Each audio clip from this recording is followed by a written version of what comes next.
Social media पर जैन समाज के सबसे लोकप्रिय, आपके पास अनोखी रोचक जानकारी लाने वाले, सचमुच लोग कहते हैं अलग ही खास है चैनल महालक्ष्मी। उसी के साथ आपके पास सादर जय जिनेंद्र के साथ आते हैं कुछ खास बात 8 बजे लेकर, फिर नई नई बात, अनोखी बात दिगंबर संतों के बारे में शायद आप सुनेंगे पहली बार। 24 सालों का रिकॉर्ड लेकर आया है चैनल महालक्ष्मी के पास। कैसे कैसे दिगंबर संतों का उतार चढ़ाव बढ़ा, आचार्य उपाध्याय मुनि एलक शुल्लक आरिकाएँ गणयानिकाएँ, कैसे इनका ग्राफ बढ़ा घटा चढ़ा, आज सब बताएंगे आपके पास। पर इतना बता देते हैं कि पहली बार सबसे ज़्यादा आचार्य हो गए हैं पिछले 24 सालों में, जब से आंकड़ा ले रहे हैं हम। वैसे कहें तो आप 1 सदी 1.5 सदी का रिकॉर्ड कर सकते हैं। सबसे ज़्यादा दिगंबर संत इस समय हैं हमारे देश में, इतने पहले 1 सदी या 1.5 सदी में नहीं थे।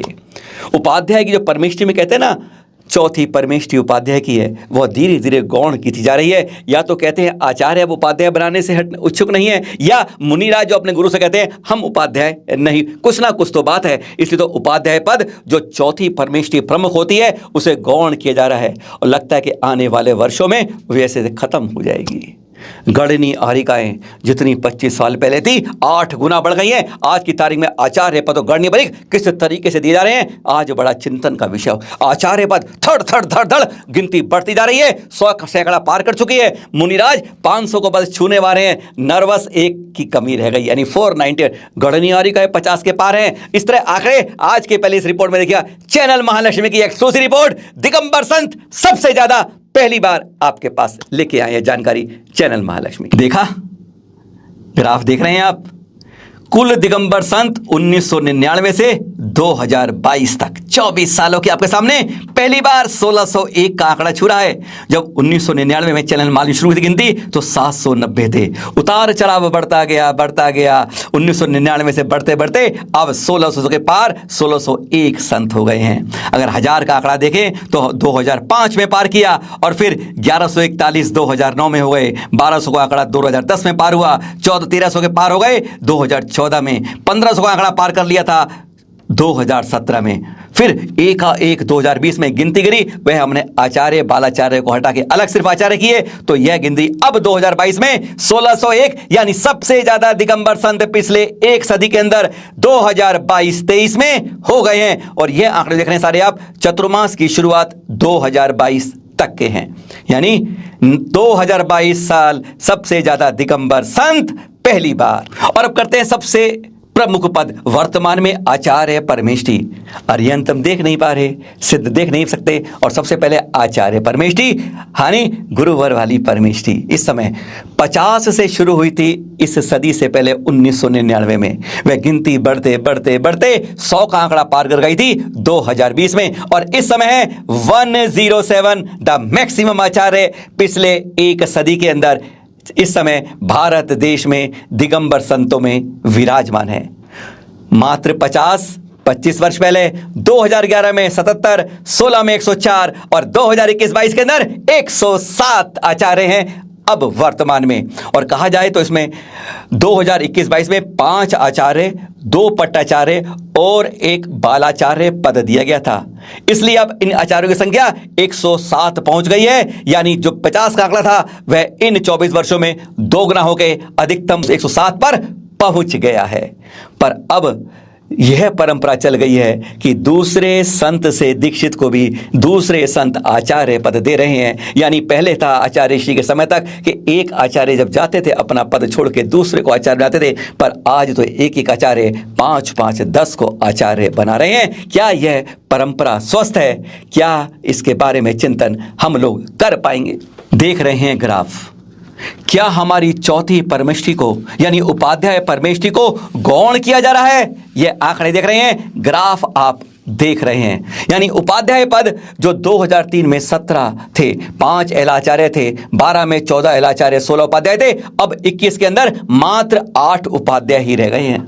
और इस उपाध्याय परमेष्टि में संभवतः इसमें सबसे वरिष्ठ उपाध्याय श्री गुप्ती सागर जी हैं, जिनका गणगौर में चतुर्मास चल रहा है और जिनकी मुनि दीक्षा हुई थी आचार्य श्री विद्यासागर जी महामुनिराज से। चिंतन करना होगा कि यह परमेष्टि क्या धीरे धीरे आने वाले निकट भविष्य में बिल्कुल क्या खत्म हो जाएगी? आइए करते हैं मुनिराज की बात। 500 का आंकड़ा छू रहे हैं मुनिराज। 1999 में मात्र 260 थे और देख लिया ग्राफ बढ़ता घटता बढ़ता घटता घटता आज 2022 में 499 यानी 500 में बस एक कम रह गया है। आंकड़ा किस तरह बढ़ता घटता गया पिछले कुछ सालों से, आप कहें तो लगभग 2011 से 2022 तक पिछले 12 सालों में यह 400 के आंकड़े में रहा है और संभवतः इस साल कहेंगे आप यानी 2023 के अंदर यह 500 के अंक को पार कर लेगा। अब तक सबसे ज्यादा मुनिराज 2022 में 499 इस चतुर्मास की शुरुआत में थे। गणनी आरिकाएं हो गई 8 गुना।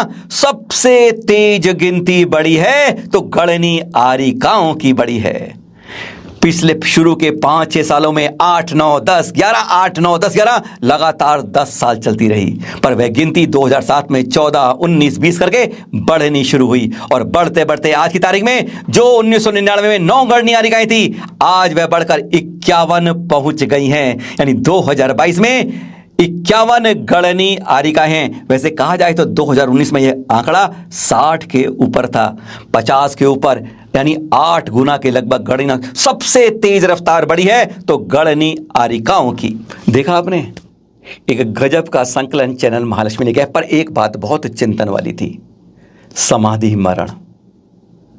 कोरोना काल में यानी 2020-21 के अंदर 86 समाधि हुई, जिसमें एक बहुत बड़ी संख्या कोरोना से ग्रसित होने के बाद उसके हमलों से जो पड़ा हमारे संतों पर, वह संख्या थी। पर 2021-22 में वह संख्या कम नहीं हुई। कोरोना करवट लेके पीछे बैठ गया, लेकिन गिनती वही समाधि मरण की 86 पर पहुंच गई।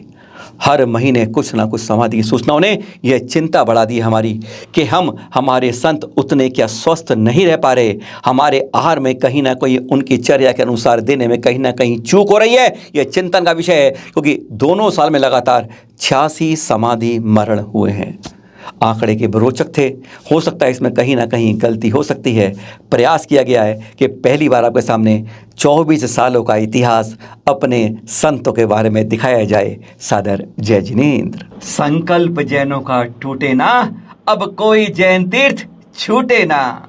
जैन तीर्थ संरक्षण के लिए जागरूकता फैलाएं, टुडे टी से पुरस्कार पाएं।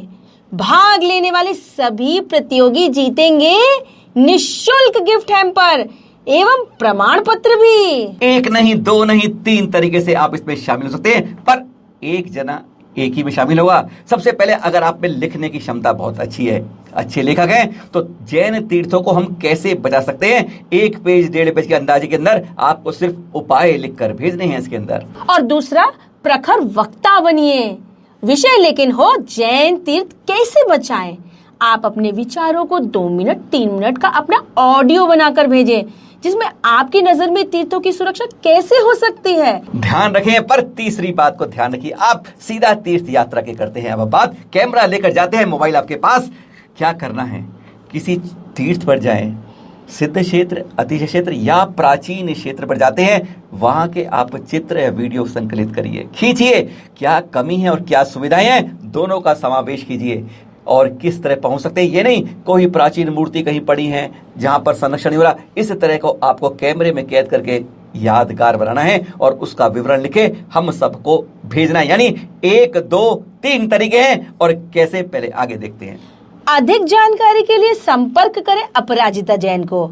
व्हाट्सएप नंबर है 9717494975। ये तो नंबर हो गया व्हाट्सएप पर आपको भेजने के लिए, पर ध्यान रहे आप सबको इसके साथ कई नाम, पूरा पता, साथ में मोबाइल नंबर जरूर भेजना है। कई सज्जन नाम भेजना भूल जाते हैं, कभी कोई मोबाइल नंबर भूलना, पूरी चीजें भेजें। और इसके लिए सबसे सरल तरीका है जो ये देख रहे हैं आप, गूगल फॉर्म। अब इसको स्कैन करना है इस QR कोड से जो आप देख रहे हैं SMS स्क्रीन के ऊपर, इसको अपने मोबाइल से स्कैन करिए, आप सीधा ही गूगल फॉर्म पर पहुंच जाएंगे। नाम, पता, मोबाइल सब कुछ आपसे वे मांग लेगा, क्योंकि जब तक आप भरेंगे नहीं एंट्री होगी नहीं। इसी में आपको डिस्क्रिप्शन अपना आलेख भेजिए, आपने कोई चीज बनाई है या हमें कोई अटैचमेंट करनी है वह करिए और सबमिट कर दीजिए, और फिर आपको स्वीकार होने पर ID नंबर अपने आप मिल जाएगा। 3 सर्वश्रेष्ठ को मिलेगा टुडे टी की ओर से प्राइज। पहला 3100, दूसरा 2100 और तीसरा 1100 रुपए। इसके साथ सभी प्रतियोगियों को मिलेगा प्रमाण पत्र। हर किसी को इनाम ही इनाम, घर बैठे, कोई खर्चा नहीं, सिर्फ मोबाइल से और या गूगल फॉर्म भर के आपको भेजना है। 3 तरीके फिर बता दें आपको। या तो आप अपना आलेख लिखकर भेजेंगे, गूगल फॉर्म पर क्लिक करेंगे QR कोड पर और उस पर भर कर भेज देंगे। पर एक बात ध्यान रहे कि आपकी प्रविष्टि एक ही बार मान्य होगी, दोबारा भरने पर कैंसिल हो जाएगी, इसलिए एक ही प्रविष्टि मान्य है। जी हाँ, इस नंबर पर या इस गूगल फॉर्म पर कभी और कुछ नहीं लिखें, केवल आवश्यक तो यार एक बार भेजिए। दूसरी प्रतियोगिता है ऑडियो के रूप में आपकी स्पीच, और तीसरी है आपका मोबाइल, आपका कैमरा जो जाएगा तीर्थों पर, अति क्षेत्रों पर खींच के लाएगा, पूरी जनता को बताएगा, और जो इसमें अच्छे अच्छे होंगे वह हम चैनल महालक्ष्मी पर दिखाएंगे भी पूरे जैन समाज को।